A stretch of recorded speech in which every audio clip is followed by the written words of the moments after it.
Hey everybody, do not adjust your sets. This is Cameron. Welcome to the Twin Peaks Thought of the Day video for Wednesday, January 31st, 2018. My guest today is Joey. How's it going? Hello, how's it going? I'm Is doing it, all I'm right. yeah, I'm doing all right too. I am been super busy this I can week imagine. as you can imagine here. I've gotten a lot of messages from people saying, "When are you going to make another video?" And I'm like, "Well, it's only been a few days. You don't understand. Listen, I want to see another video, but I'm really busy. I don't care. I need to see Make a another video. video." So anyway, here we are. We're making a video. Um, so Joey and I are going to talk about a bunch of things having to do with David Lynch and Twin Peaks, and then I'll give you a kind of Queen of Hearts update as to what's going on with everything. That being said, all right, Joey, did you hear the big news that happened today? And that is that Kyle MacLachlan won Best TV Performance of the Year award from the Dorian Awards. Now, my question to you is, what is the Dorian Awards? I'm not completely sure. Isn't that I feel like it's like a sci-fi award or something, but I'm not sure completely. I don't know either, but it's a high honor to win anything like this. Everybody in the Twin Peaks community is basically grabbing what they can. It's like, well, he didn't win this, but at least he won the Dorian Award. Won a couple other things nobody ever.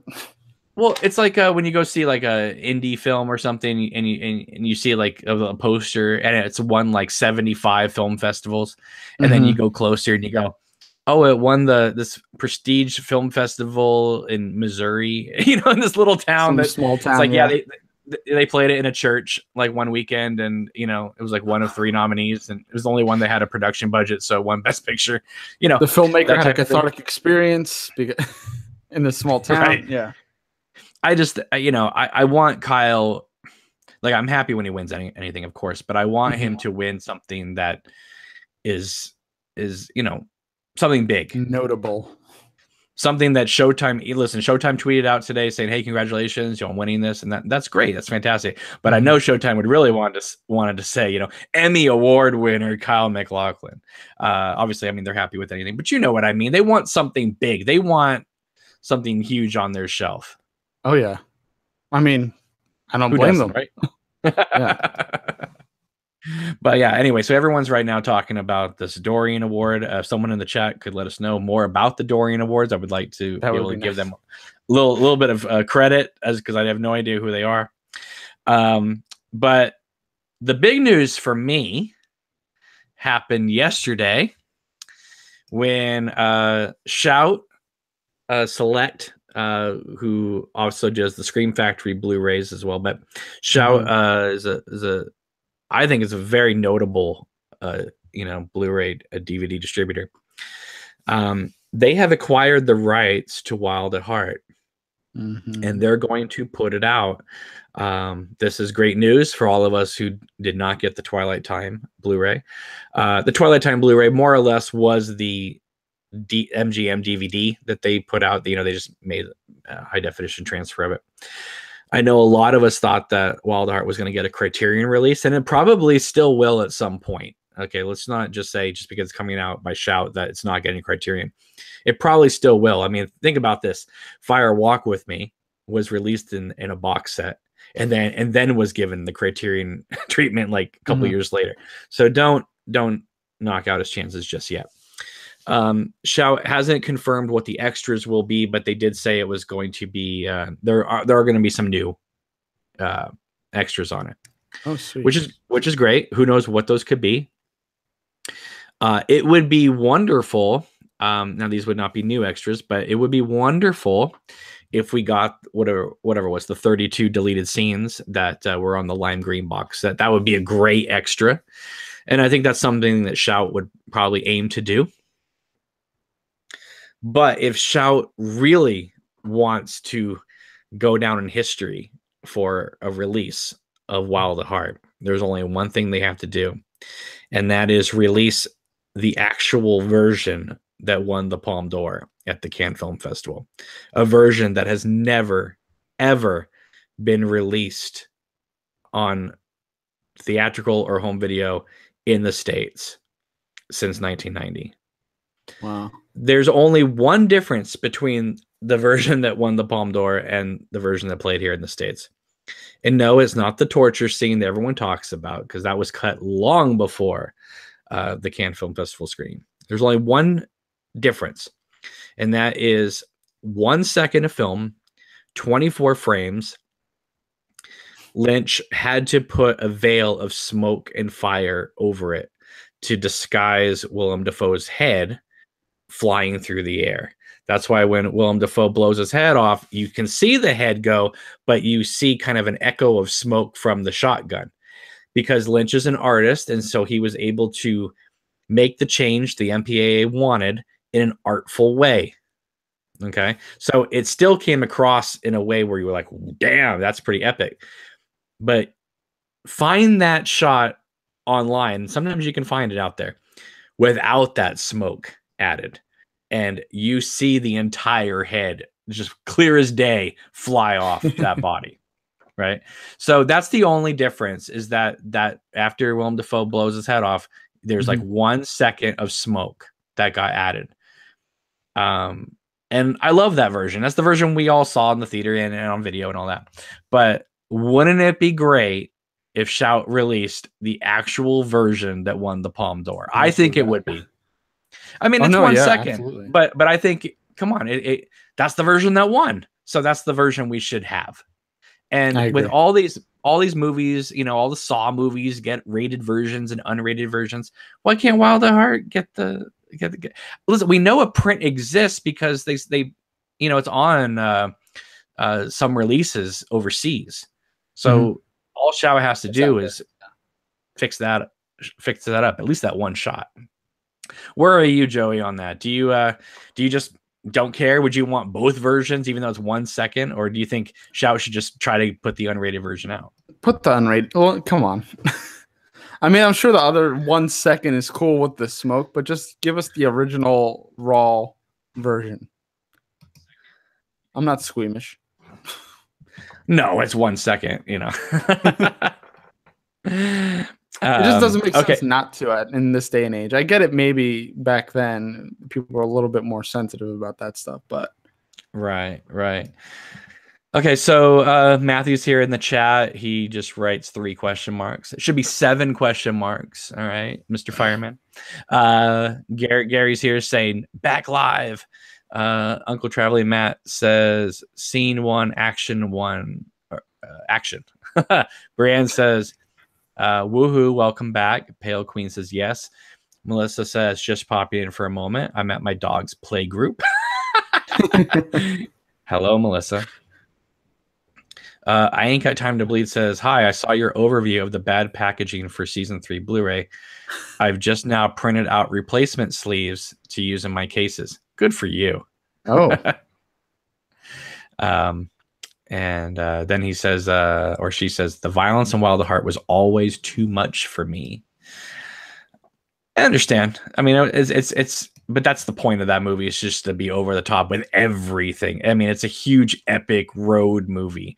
You know, it's, even though it's only 2 hours long, it is a true epic. You know. I agree. And they don't even make it to California. I love the soundtrack. I rewatched it the other day, and I kind of remember how I felt the first time I watched it, because I did not expect certain music choices to be in certain places. And whenever the heavy metal scenes would come on, I would just lose my mind. It did something to my brain, and I just freaked out. I thought it was the coolest thing. It is the coolest thing. And I remember before season 3 came out, someone asked me what I thought the soundtrack was going to be like.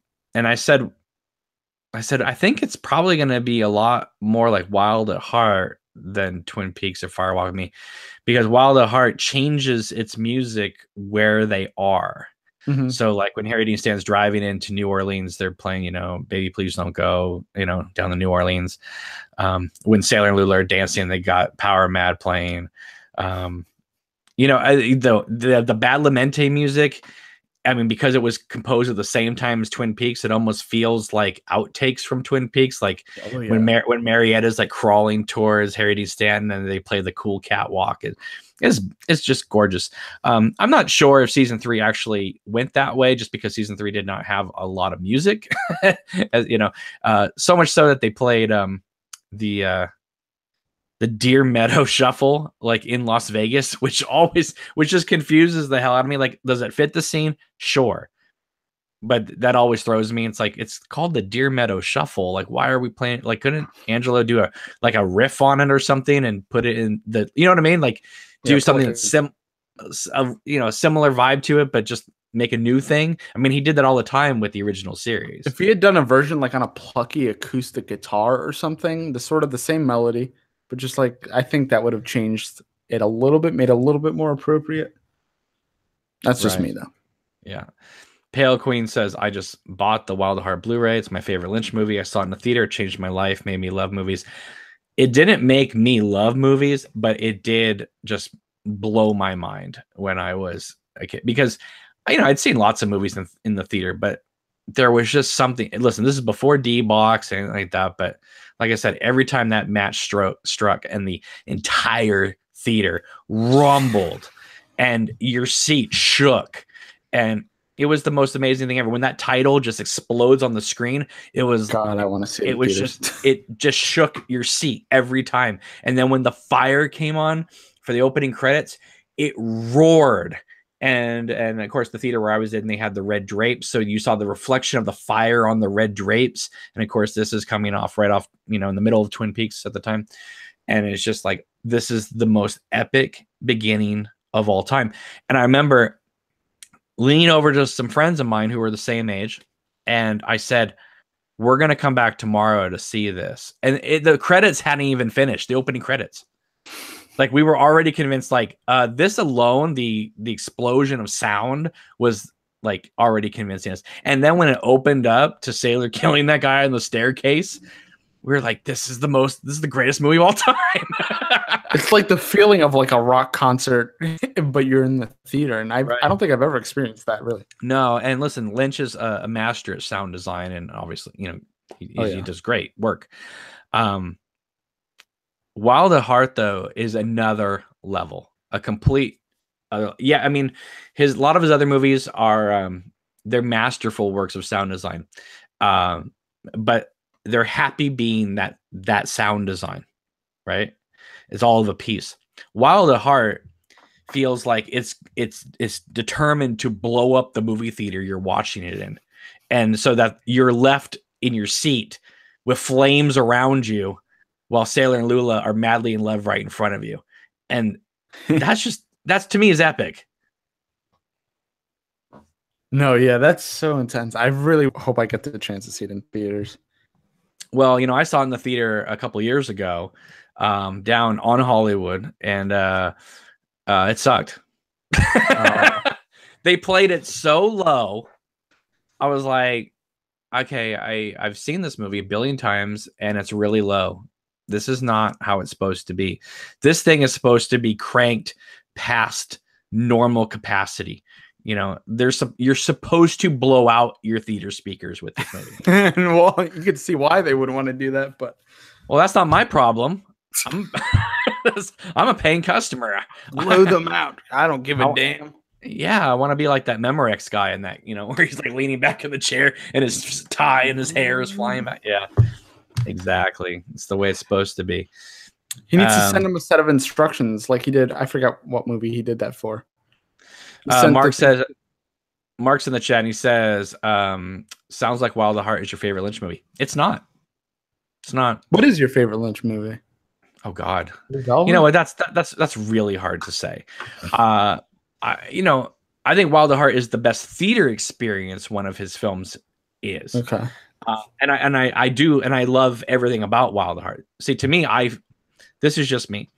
I think, to me, and again, I love all his work, but to me, Blue Velvet, Twin Peaks, Wild at Heart, that section 86 to 92 is my personal favorite section of Lynch's career. I love Eraserhead and Elephant Man and all that. I love, Mulholland Drive and Straight Story and all that. I love all that stuff, but it also has to do with how old I was too, and the work he was creating. So maybe if I was 14 and Lost Highway came out, I would feel that way. But I was like 20 when Lost Highway came out, and so it hit me on a different level. One reason why I love Blue Velvet, Twin Peaks, and Wild at Heart so much is because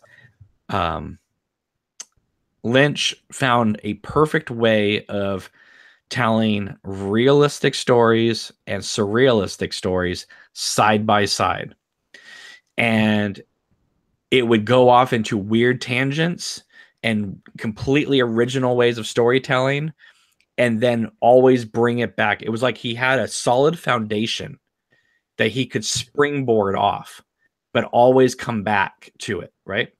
Whereas I think Lost Highway, Mulholland Drive, Inland Empire, I'm not saying they're bad films at all, but it's more like a Eraserhead, where it's like he has the freedom to just go anywhere and do anything and do this and that, and that's exciting on a different way, a different level. I agree. And that and like, or like season 3 of Twin Peaks. I'm not saying it's bad, but that is the way he wants to tell stories now is just kind of it's lucid. It's beyond dreamlike. It's now just whatever he thinks of, and that's great, and that makes it exciting. Mm-hmm. And I love that. But if you were to, put a gun to my head and say, what is your favorite Lynch? My favorite Lynch is when he did all that stuff, but he also had that complete solid foundation. And if you look at Blue Velvet, Twin Peaks, and Wild at Heart at that time, they're all three of them are pretty straightforward narratives. Mm-hmm. I mean, Blue Velvet feels like a stage play when you go back and look at it. It's like a quartet, right? I mean, you have Jeffrey, Sandy, Frank, and Dorothy, and it's like a beautiful little symphony, and it's perfectly done. And like at the end, like Jeffrey like wakes up and you kind of go, oh, was it a dream? No, it wasn't a dream, but it feels like a dream. You know what I mean? Whereas now it's, we live inside a dream. Now it's just, but then is it a dream? Yeah. Yeah. We're always questioning ever since Lost Highway. Is it a dream? What's going on? It's not. But in Blue Velvet, Twin Peaks, and Wild at Heart, we knew exactly when they were dreaming, when they were awake. Even when they were awake, it felt like a dream, but we knew it wasn't, but it was that dreamy feeling. You know what I mean? Whereas now, and again, I'm not saying this is a bad thing, but now it's just kind of like, well, we don't know. It could be whatever you want it to be. And that's exciting on a different way. That's all. It's interesting because it seems like maybe he took that sort of idea from those original movies, his first movies, kind of took that whole, it's up in the air, not sure what it is. And he kind of cut off the beginning and the ends. That's what he said about Lost Highway. He said that if you saw the original cut of Lost Highway, you knew what was happening every second. And so he went in there and just took out those parts. Yeah. See, I didn't know that. Huh. And again, it's weird because when you have these discussions, especially in front of a large group of people, people assume that if you take a stance on one thing, that means you just completely dismiss the other. No, not at all. I'm just saying it's a completely different way of working and storytelling. And if not saying it doesn't speak to me, but I'm saying that when I was, between the ages of 14 and 17, and David Lynch was, in my opinion, firing on all cylinders, like everything he was throwing out was just knocking it out of the park. Mm-hmm. Not saying he hasn't done it again later, but I'm just saying that to me, I love when he tells a straightforward narrative, but uses that narrative to completely bounce off and do these wild, amazing things, but then always come back to that narrative because it gives it sort of just a solid foundation for him to bounce off. And that's why I think I responded so well when Mark Frost and David Lynch worked together in the early days, because it felt like Frost was giving the foundation for Lynch to bounce off from. And so they kind of really complemented each other that way. So, but like, I mean, Mulholland Drive, I think is the closest to it because, it did begin as a TV series. so it had to kind of go in a straightforward I narrative. had that, yeah. And then he decided to, when he did it for the feature, he took 50 minutes and went woo with it, which I love. But I would have loved to have seen Mulholland Drive as a series. I would have loved to see where we would have gone with it as a TV series. Oh, endlessly curious about that. Yeah. In fact, I would be more curious if he brought back Mulholland Drive as a TV series for Showtime than Twin Peaks. Sometimes, I think. Oh, I'm almost like half wanting that instead. Right. And again, it's not a knock on Twin Peaks, but it's like, that Mulholland Drive is the series we didn't get. Well, there's that whole thing too, where they take place in the same universe, which I don't know if I totally believe, but no, he thinks that Lost Highway and Twin Peaks takes place in the same universe. Which, listen, you want my honest opinion? You want my honest opinion? I think everything takes place in this universe. I really do. David Lynch's dream world, whatever. It's David Lynch's world, and there are common denominators everywhere. When Dorothy Valance sings on the stage on Blue Velvet, the red drapes are behind her. Mm-hmm. The floor in Eraserhead is the floor from the Red Room. So, I mean, why are there common denominators? Because it's David Lynch. So I personally, I think the whole thing exists altogether. I mean, listen, Blue Velvet is, Jeffrey Beaumont, but it's also, Agent Cooper before he went in the FBI. I mean, it feels like it. It does. Well, and it's not just because it's Kyle. It's because he already has the cadence and everything.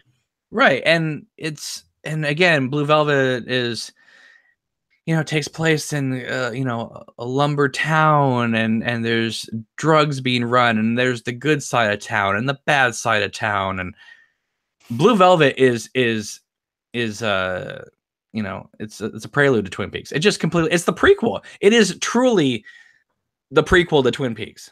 I agree. And almost in tonality, in the way he tells the story. Yeah. Right. I agree. And Jeffrey is routinely having these bad dreams that are, having clues to the mystery. And then he wakes up, right? Whereas now we would never know if you were asleep or awake or this. Lynch doesn't work that way. But back then he showed them wake up from a dream and realize, Harry, meet me in the hotel lobby. I know who killed Laura Palmer, because he woke up from a dream, right? Mm-hmm. So anyway, yeah, good stuff. I love Lynch's work. Can talk about it forever. Let's see, but I will maintain. My friend Kerry, he will say that no matter how much he loves Lynch's work, whenever he goes back and revisits the Straight Story, he always questions: is this Lynch's best movie?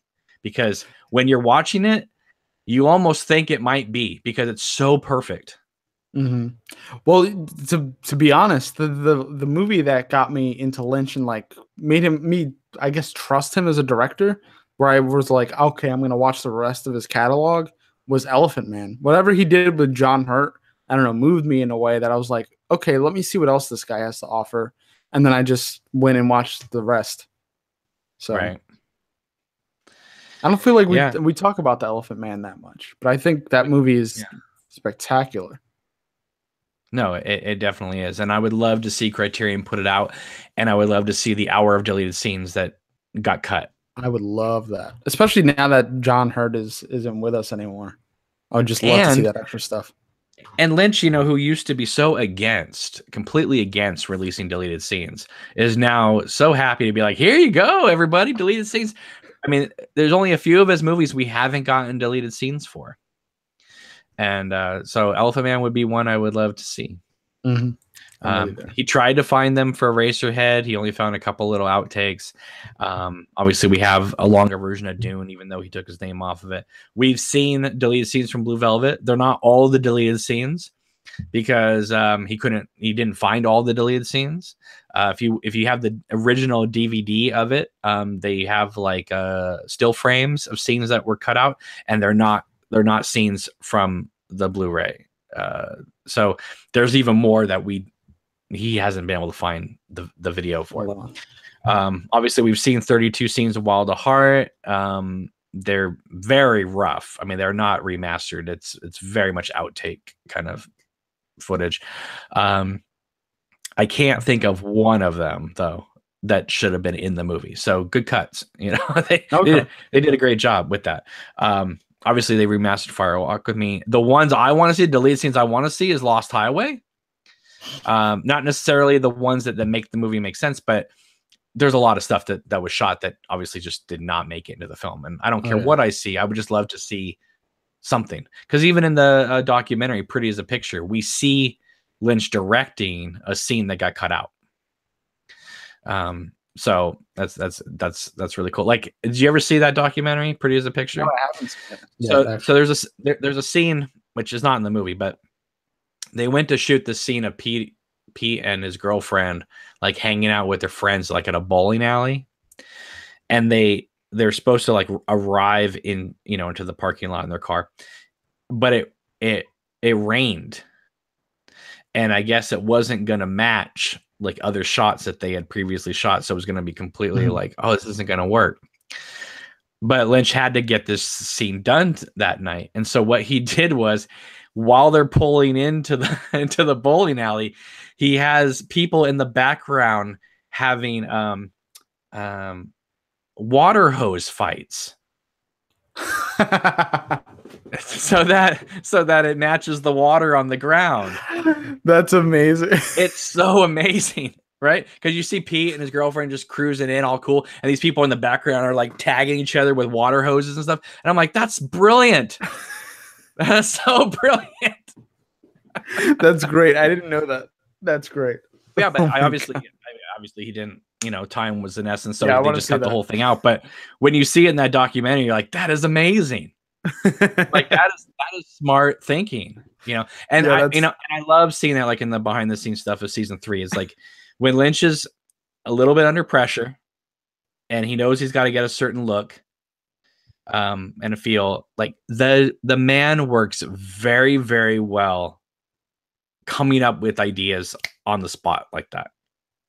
Like, you know, when you see like Laura and they couldn't figure out how to get her to fly and stuff, and you know, and all that. It's just, you know, that's how you know someone is a true artist, not so much somebody who blocks out and plans the most beautiful images. I mean, obviously that's there too, but when someone can just work off the fly like that and have it be that ingenious and that like just it just works. Just so it works. That's that's talent. That's true talent. Right. And again, you know, I'll say this before, I'll say it again. You know, David Lynch reminds me a lot of like Stanley Kubrick, where every time you watch one of their films, you're convinced that you're watching the best movie they ever made. You know, I mean, there's so many people, you know, there's a lot of filmmakers that you'll see a movie and you go, well, that's good, but it's not quite as good as their early work or stuff that they, you know, have other films. But Lynch, I mean, I'm telling you, like every one of his films to me, you just go, yeah, maybe this is the one. And then you watch the next one, you go, no, maybe this is the one. The only one I won't say that every 3 years. Yeah, I mean, there's 2 of them for sure that I don't think are his best, but that's me, right? That's not me like saying like overall, like if you feel this way, like I think Lost Highway and Inland Empire, while I, you know, lukewarm on Inland Empire, I do appreciate it, but Lost Highway, I like it.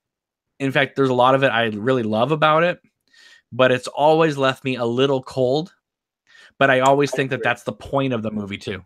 So how can I fault him? Yeah, but it's like, how can I fault a movie for being cold if that's the intent? So I can't fault it. I can say it doesn't hit me like Sailor and Lula hit me. I believe their passion for each other. I don't think we spend enough time with Fred and Renee to feel his obsession. Yeah, I agree with that. And I don't think we spend enough time with them. Those 2 are also on probably on the lower end. I've probably not even watched them as much as the others.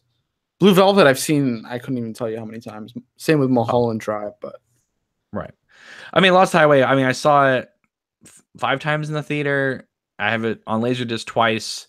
Seen it numerous times. I you know, obviously the sound is great, the music is, you know, just rocking in that movie. But again, it just it doesn't blow me away. And I think one of the reasons why too is I've never again, I'm not saying this is a bad thing, but just for me, I'm just speaking personally. I've never been a fan of circular endings for the most part, where it's just like, oh, like there's no real ending. The movie just keeps going. Mm-hmm. You know, Blue Velvet, Wild at Heart, you know, those movies end. I mean, they go on in your mind, but they end. Lost Highway is a circle, and that's not a bad thing. I'm just saying that's a reason why, and that's another reason why I don't immediately respond to it, because it just is going. You know It's what I like, mean? okay, yeah, that's happening. I can Yeah, leave it alone, walk away from it. I don't really need to go back to it. I know what it's about. It's almost like there's a feeling of finality when you know that it's just doing that loop. There's no true ending, but it feels like, okay, I got it. I get the deal. Now it's time to move on. That's how I felt. Again, I'm not knocking it. I'm just No. I mean, expressing I like like all. I appreciate all the movies, but yeah, I'm just expressing like why like things hit me differently, and that's just, I don't know. Blue Velvet to me is, I think that is you know, a pretty near perfect film.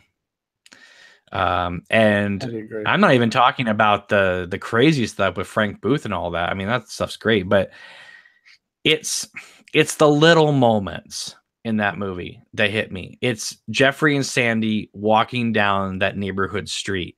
Not even the chicken walk stuff, but like just the that beautiful orchestration that Badalamenti did that he hasn't really done since for Lynch. You know, he's been doing, you know, is Sort of more, soft. Yeah. yeah, that kind of jazzy stuff. But Blue Velvet's like full orchestration and is gorgeous. But like just them walking down the sidewalk and them just relating to each other, and you know, like them just going by the bad part of town, and the guy's like, hey baby, and Jeffrey kind of just takes Sandy's arm and just kind of walks off, you know, with her. um it's it's the big moments, right? It's the Jeffrey getting punched out by Frank, and the in dreams, and the candle blowing out, and the girl dancing on the roof and all that.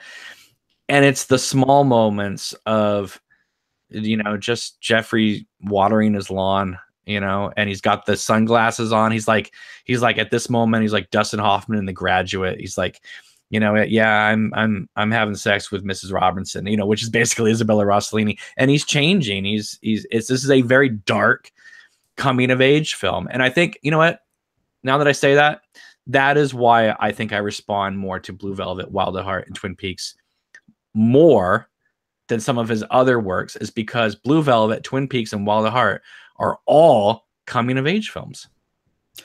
And now that you're saying that, and what the thing we mentioned before about Blue Velvet almost being like a spiritual kind of prequel to Twin Peaks, I feel like a lot of those same elements are in play in The Return. It almost feels like coming of age still, but like coming of older age for Dale Cooper almost. Right.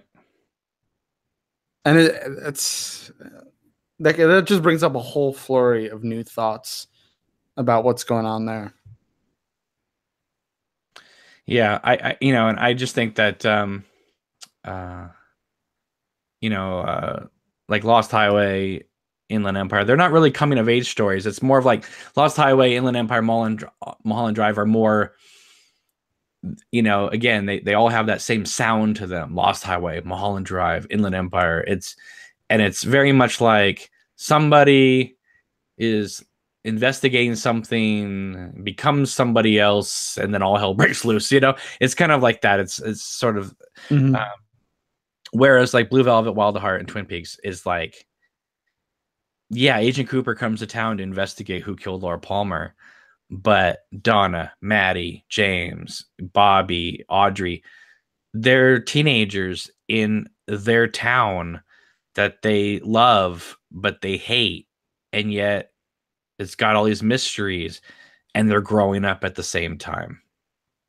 You know, it's like there are so many levels to what's going on. It's like, it's Twin Peaks to me, it's the story, but it's, I was thinking about this today driving home actually. It is it Is it the story I love, or is it the tone and feeling I love? Because, like, let's say the tone and feeling was not there. Would I still like Twin Peaks just for the story? Probably. Would I like Twin Peaks if it wasn't a mystery and it was just a tonal thing? Probably. But it's the best of both worlds. You know what I mean? You get this exciting mystery, probably, in my opinion, the greatest murder mystery ever committed to film. That I think that from pilot to the Leland's death, I think is probably the most solid murder mystery ever committed to film. I don't think it cheats it at all. I think it plays fair. But yeah, I mean, I think it's everything.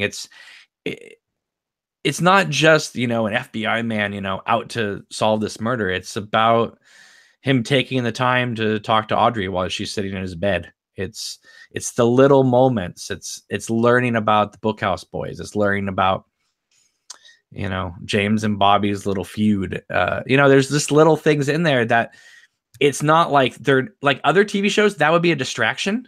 And these, it's all of a piece. Like each thing builds organic, I think, which is the most important thing about it.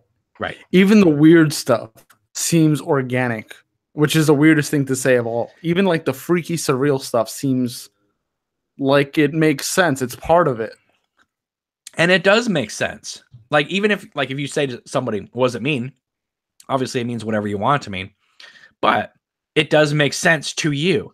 Whereas, like, other things, let's say, I don't know, you see something in Inland Empire. What does that mean? I don't know. And I don't care. And I know Lynch doesn't know. And I know Lynch doesn't care.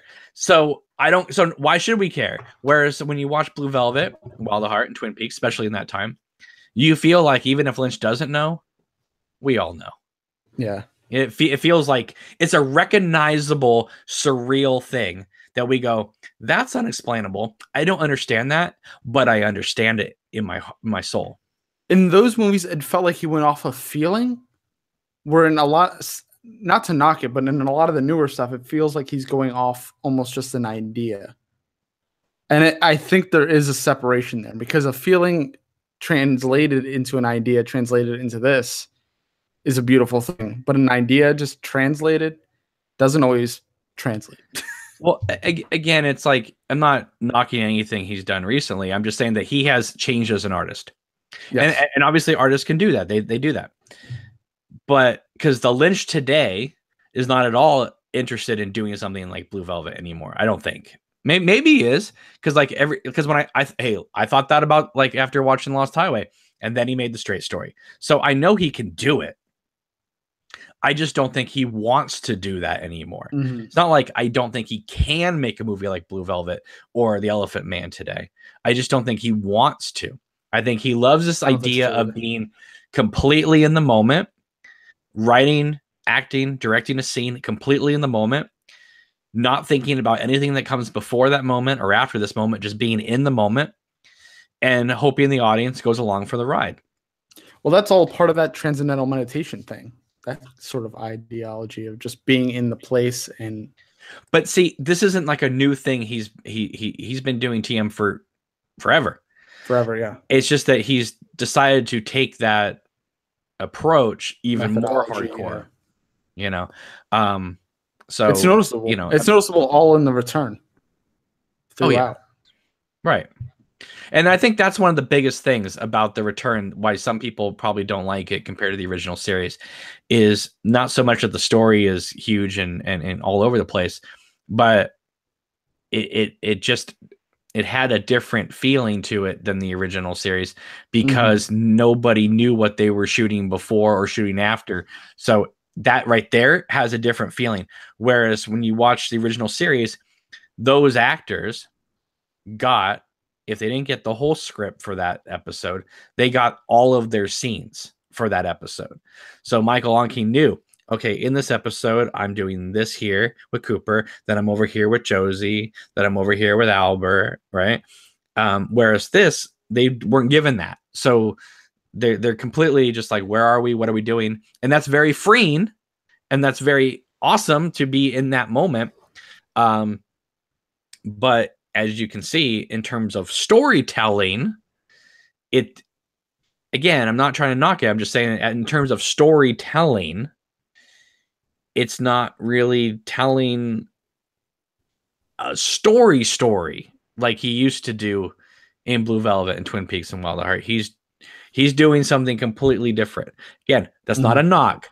I'm just saying that he is doing something completely different now. And again, each one of them is a viable form of communication and media and directing. And I mean, because there's so many scenes in the new season of Twin Peaks that are just perfectly done. Perfect. Oh, yeah. But if someone put a gun to my head and said, you know, which do you prefer? Do you prefer, you know, some of this, or do you prefer some of that?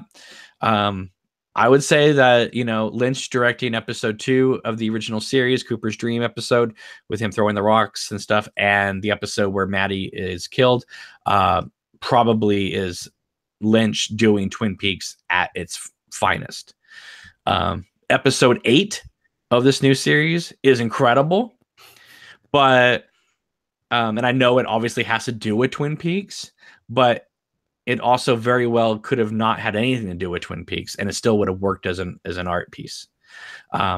So would I say that episode 8 is like, you know, just like the greatest thing that Lynch ever did in the world of Twin Peaks?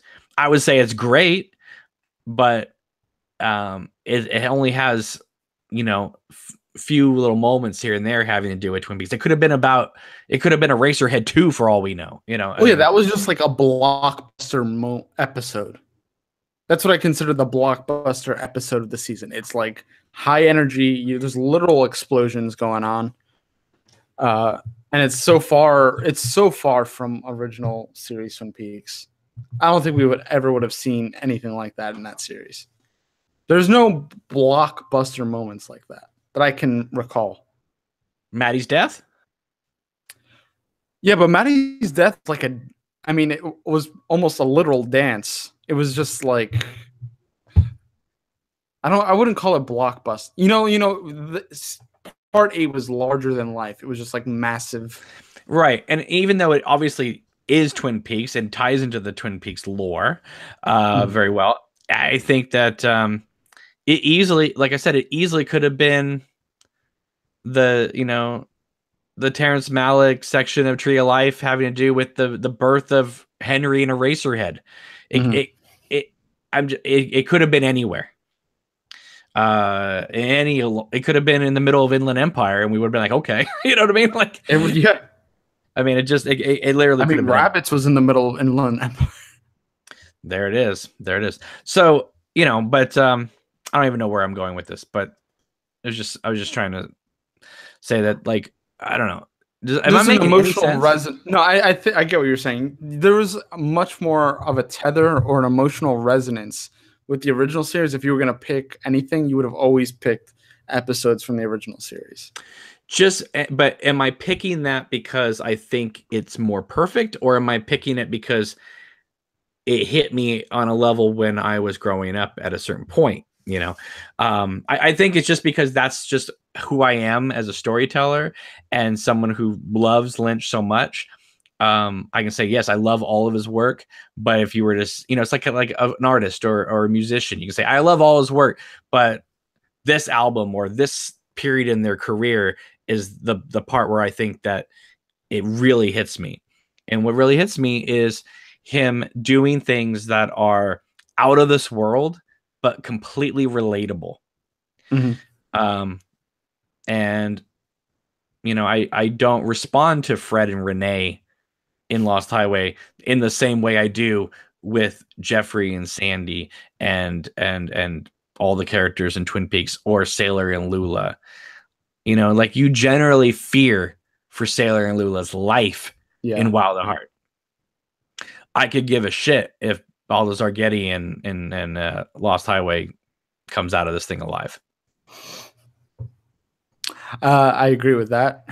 I kind of don't like his character in that movie, so I also don't care. Right. But I cared that the old man got to his brother's house in the Straight Story, and I cared about you know, and his brother being who his brother was. Right, which right. killed me when I realized. Right, and all the characters in Mulholland Drive, I care about them, but I don't know. It's like Lynch can do it. He just doesn't want to do it anymore, and that's fine. He doesn't have to, but I do want to I do like calling attention to the fact that because while Lynch is still doing the same kind of stuff that he's been doing for 30 years, he has changed in many other ways that people don't seem to realize. I mean, Fire Walk with Me was He's old. I think that's the oldest. I think that's the number one thing, though.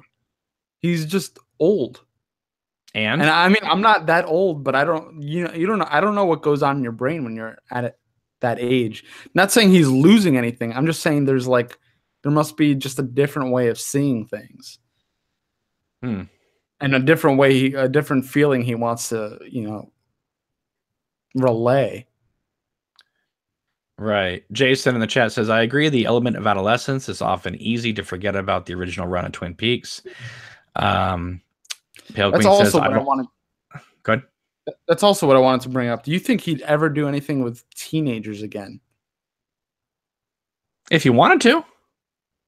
Do you think? But I'm starting to think he wouldn't ever do anything with teenagers again. Well, maybe he doesn't relate to them anymore. Well, that's what I mean. I mean, he was 40. He was 44.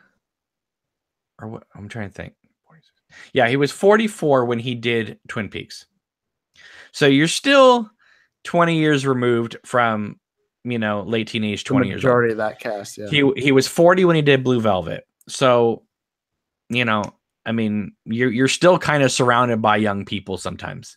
When you're 72, you're not quite so much, So, yeah. So his characters are getting older. Good, because older actors need the work.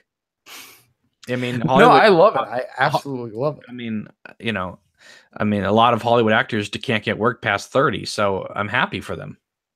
I think if somebody's gonna sort of almost romanticize being a teenager with the same sort of intensity as older people, like the sort of that same romanticism, but for getting older and doing it in a way that's not like pandering, I feel like he could do it. And I think that's sort of what happened in The Return. Right. Pale Queen says Lynch should direct a Golden Girl reboot. Voltaire says Lynch does not want to produce what he used to, like Fire Walk with Me. For whatever reason, he's just moved on. Yeah, well, artists do that. I would hate to have to do the same thing for 50 years. And I think the new style is more exciting for him because it's very unpredictable. He doesn't know what's going to happen. The audience doesn't know what's going to happen. So on that level, yes, I think it's completely exciting. Do you think he's bored with like other work?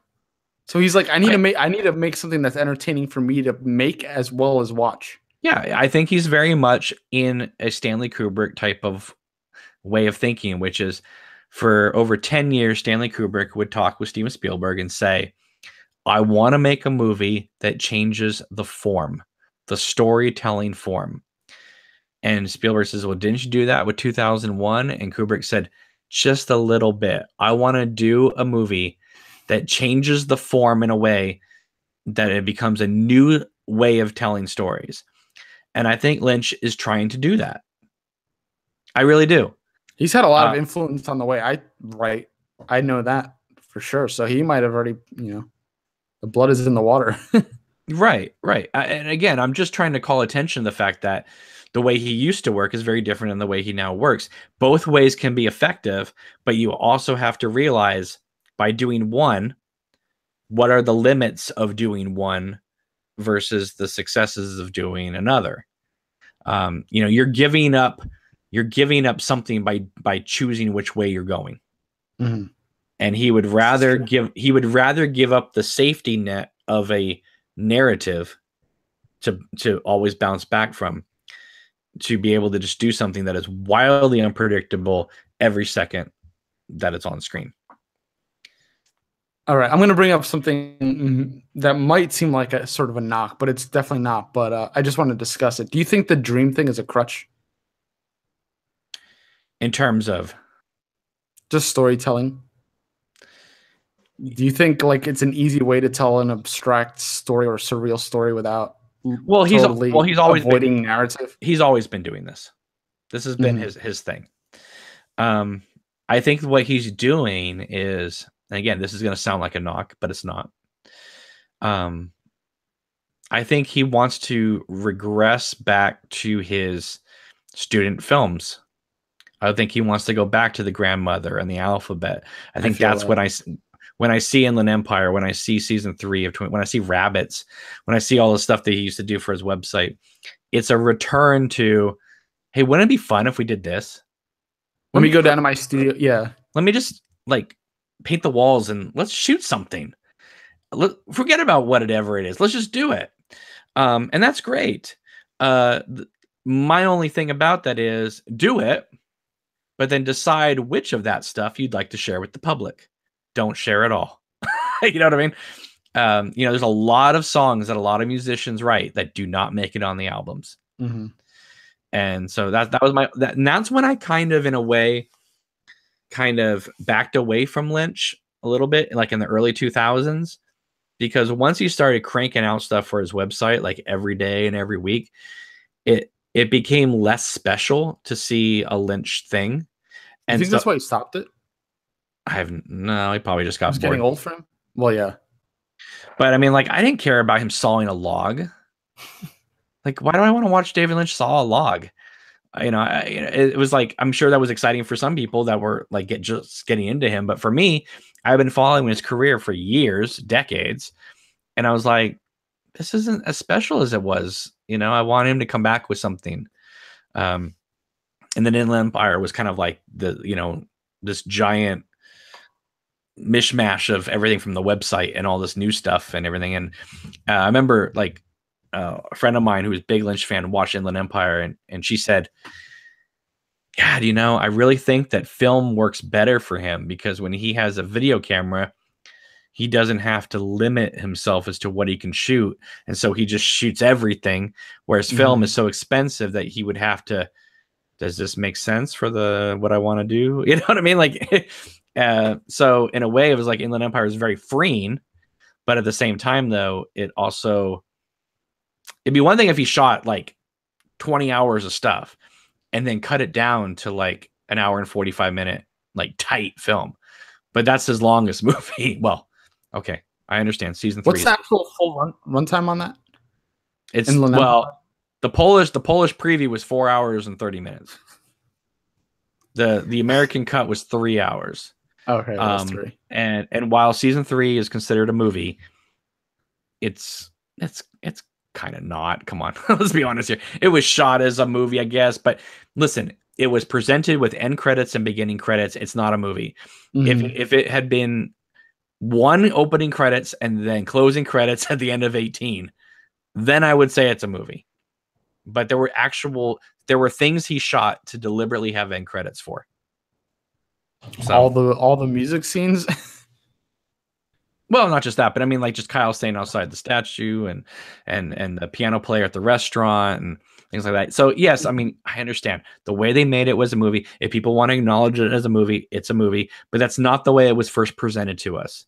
It was presented to us as a weekly thing. It's one and the same. Right, exactly. And again, it's like we've been watching TV for a long time, and they've embraced this long form storytelling for so long that I would argue that most shows now are just one long movie. Feels like that way. So, and the way I remember the original series felt like one long movie to me of Twin Peaks. Yeah, I mean the way people digest movies now, they binge them. Everything they're making shows to binge, which probably make them feel like a straight long movie. Right. I mean, was it Carrie Fukunaga who said did True Detective season 1? Mm-hmm. It was the same writer and the same director all the way through for those 8 to 10 episodes. So that's one long movie, if you want to say that, right? So it's, you know, to each his own. I don't really care how you explain it. I'm just saying that, like, I saw it week by week. There was opening credits, ending credits. It still was a series, you know. It still was blocked out to end in certain places. Even in the editing stage, they decided, let's end it here. So that's an ending for an episode, you know. Episode 8 does not. Episode 8 does not carry over. Yeah. Yeah, but episode 8 carries through all the way, and it doesn't carry all the way through the rest of the series. So I mean, it is a standalone episode. Yeah. I mean, a lot of the times I just go and watch the episode. There you go. Well, I always started after the 9 Inch Nails section. So I love 9 Inch Nails, but I usually skip it. Yeah. She's gone. She's gone. Yeah. Pale Queen says the dream thing is an easy way to describe something that is otherworldly and abstract. I'll go a step further. I don't think the dream thing is a crutch. And I say this jokingly, but it's true because, listen, I know how writers work, and the idea of using the line, is it future, is it past? Man, you can get away with a lot of stuff with that line, because that just digs you out of everything. You forget about the gold shovel. Is it future, is it past? That gets you out of every dilemma. You know, how do we get out of this? I don't know. Is it future, is it past? Boom. You know, off to a new scene. Maybe they're aware of their issue with continuity, especially with Lynch wanting to do things in the moment and stuff.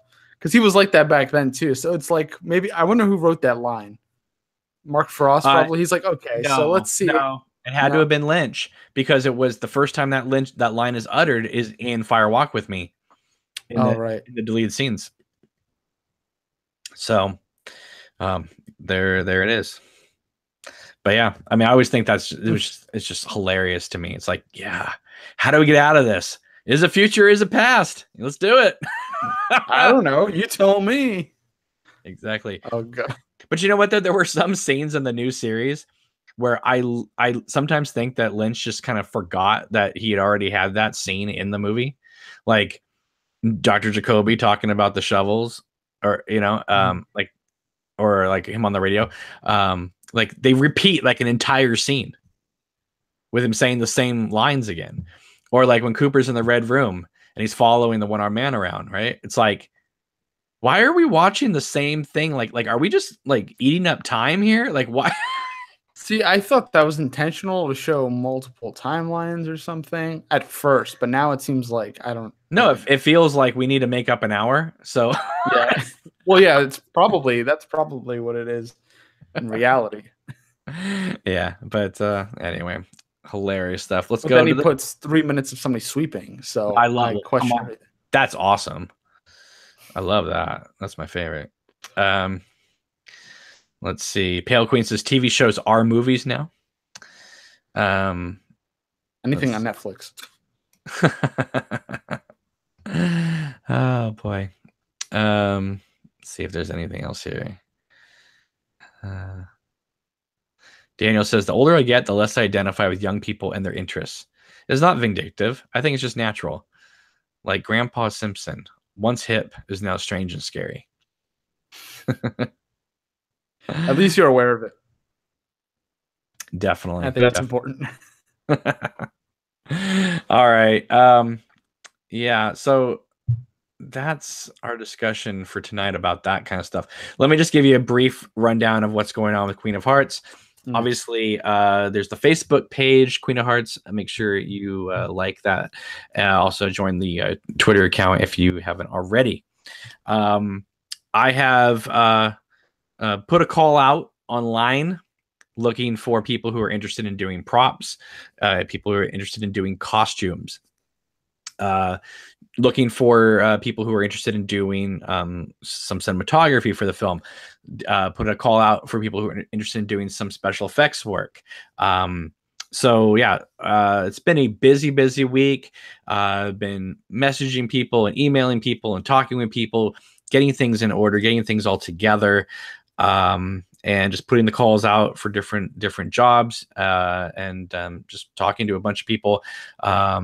And yeah, so just, I mean, it has been just chaos around here, but a good kind of chaos. You know, I posted tonight that it's been super busy, but you know, I wouldn't want it any other way. It's been an amazing adventure, and it's only been little over a week, and yet it feels like it's been like a month. But you know, I've been firing on all cylinders over here, and that's not even taking into account all the other stuff that's happened to me. You know, I destroyed my tire yesterday of my car, and that was it was terrible. But you know, I was driving down the road, Joey, and I was looking in the side mirror, and a black widow came out of that side mirror and was walking towards my window and was like trying to get into my car. And so I was looking at it over here, and I veered a little bit off, like, you know, kind of I was going down kind of back roads, and I veered a little bit off the road, off the pavement, and then I just kind of came back on, right? Nothing, no harm. But when I came back on, there was a huge, like, foot long dip. So when I hit, it slammed my tire like so hard that it ripped the actual tire off the you know, the hubcap and the wheel itself. And it was, I took it into the shop, and they managed to get the tire on, but I have to go back to get the wheel repaired. So yeah, I'm looking at about $500 worth of damage, all because of a stupid spider. I know there's a lot of people who care about like insects and arachnids and all that kind of stuff, but I got out and I killed that SOB for doing that to me. But anyway, this was my tire yesterday at 5 o'clock. That's insane. Yeah. So there it is. Anyway, $500 in damage. Anyway, but at least, and the guys at the shop were like, do not go more than 30 miles an hour. All right. Cause your car is going to start rocking if you do. So yes, it's going to be back roads for a while. Hopefully no more spiders. But yeah, no, I mean, it's just been, it's been a wild week, man. I mean, you know, I've had people say to me, "Oh, are you making your film? Like, why haven't you done a video?" It's like, you don't understand like how much work this is. You know, there's a lot of communication. There's a lot of people I need to get in touch with. There's a lot of plans that need to be put into place, and so that is what I am doing. Joey, you look deep in thought. What's going on? No, I was just looking up what like the meaning of a black widow is, like the symbolic. Why? Meaning. I don't know. I have this bad habit now. I don't know why I do this. Somebody started me on doing this, and now I just have a thing to look it up when I encounter strange things like that. Daniel says, I've had a horrible 2-month period. I got 2 scuff rims, and then someone hit me at a Starbucks. Oh, that's horrible. Jesus. That's terrible. I hope you got some coffee out of it. Yeah. Daniel says, you ain't got time to sleep. No, I actually don't. Crack the webcam. Yeah, totally. You know, I mean, like, you know, during the week, you know, between like just my normal week, you know, I'm putting in 60 hours of work there in all these places, and then I work on the film, and then I have to write emails and make calls, and I have, you know, I've had a lot of really nice people come forward and like help me out with little things, side things here and there, just to kind of keep things moving, you know, while I'm off doing all this other stuff. And then I come home and I'm up till midnight, 1 o'clock in the morning, dealing with all this other stuff. And, you know, it's time is of the essence, but my goodness, it is busy. So yeah, so that's why I haven't had time to just do a video every night and talk for 3 hours about things.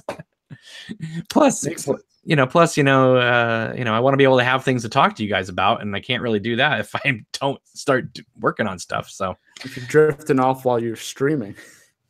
Exactly.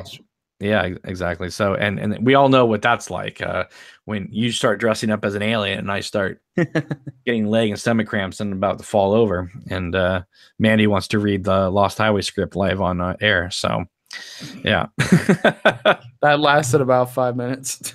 Lasted about 5 minutes, but it's a memorable 5 minutes. That's for sure. Yeah. So, Joey, any last things you want to talk about before we go? Just I want people to check out my channel. Just trying to post there more frequently. If you haven't watched my videos yet, you just go search Joey Pedras in YouTube, Pedras. It's Portuguese for rocks. Little trivia there. But other than that, nothing crazy going on at the moment. Just trying to do the YouTube thing. Yeah, you've been noticing you've been doing a lot of short videos lately. Yeah, I mean, after the whole Twin Peaks thing of doing almost 3-hour videos on a almost semi frequent basis, I thought I'd cut it back and do some shorter ones for a while. It's good to mix it up. It honestly is. I used to do videos where I would like do like a big discussion with people, and I would upload it as like one big video for people. And then I would go in and cut up that video into smaller discussions and post it up as individual videos. So one video would be sometimes 20 videos. And that was kind of cool, but it's very time consuming. Yeah, it's a lot of work. Yeah, it's a lot of work. And sometimes I'd be like, you know what? Enough's enough. Sit through the whole 3-hour conversation if you want to hear it. And here we are. And here we are, you know. You know what? Honestly, what finally happened was, I guess I figured if something was good enough or I thought was solid enough, I would cut it out. But I don't know. To me, I feel like, you know, our audience, you know, I would sometimes get complaints about that. People would say like, well, I want to just watch the whole video. I don't want to just watch 20-minute discussions. And then other people would be like, can you just cut up this 3-hour video into 20-minute discussion? So you can't like please anybody, you know, everyone's. Well, I know a lot of people, at least now, some people used to just sit in front of their computer to watch YouTube, but now people like put it on their TVs and just leave it on and listen to it and put it on their phones and just do other things. So it makes sense to make longer form things now. I love when I would put on like a video. Let's say if you go to the YouTube channel, The Sausage Factory, which I'll give them a plug for. Eric's on that YouTube channel. I pop in from time to time. Tomorrow night they are doing their 5-year anniversary of doing it. And for those of you who don't know what the Sausage Factory is, it's basically a bunch of YouTube channels that love horror movies, more or less, that come together and discuss more or less horror movies and stuff. So I'm on there. Eric's on there. Freaky Jason is on there. I know everyone loves Freaky Jason. Yeah. Anyway, so people come together, and anyway, so tomorrow they're doing their 5-year thing. So if you happen to be online, I'll probably be on there for a little bit tomorrow night because they're really good people, and they're super supportive of everything. And yeah, so check it out. It's just called The Sausage Factory on YouTube. But yeah, Joey, it is so awesome to be back doing these videos, especially on this channel, because I have my live stream back. It's back. It's back. Who knows for how long, but it's back. Yeah, so let me see what's going on in the chat before we go. Daniel says, thanks for the update. Great stream. Take it easy, guys. Thank you, Daniel, for tuning in. Pale Queen says, Cameron, you're going to direct season 4 of Twin Peaks, so get ready. The spider was an omen. See? Well, I don't know about that, but I appreciate all those kind words.